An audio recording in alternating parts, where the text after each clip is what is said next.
Palayain ang sarili sa hiya. May mga taong binaon na sa lupa ang hiya. Hindi na nila ito binibitbit sa bawat kilos, sa bawat salita, sa bawat galaw.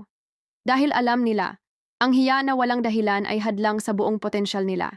Hindi sila nahihiya, kahit tumugtog ng piano habang may nanonood, kahit magkamali sa harap ng iba, kahit ulit-ulitin ang isang parte, hindi sila natitinag.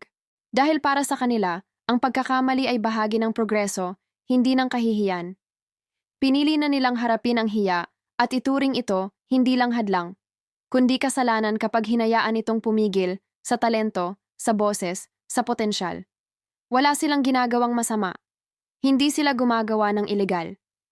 Ang ginagawa lang nila ay tumayo sa liwanag ng sarili nilang kakayahan. At dapat ganun din ang iba. Hindi dapat ikahiya ang talento, hindi dapat ikahiya ang simula, hindi dapat ikahiya ang sariling tinig kahit pa may mas malalakas. Dahil ang tunay na lakas ay nasa taong hindi natakot mapahiya. Kung gusto talagang magbago ang buhay, unahin ang pagtapon ng hiya. Sa oras na mawala yon, doon pa lang nagsisimula ang tunay na paglaya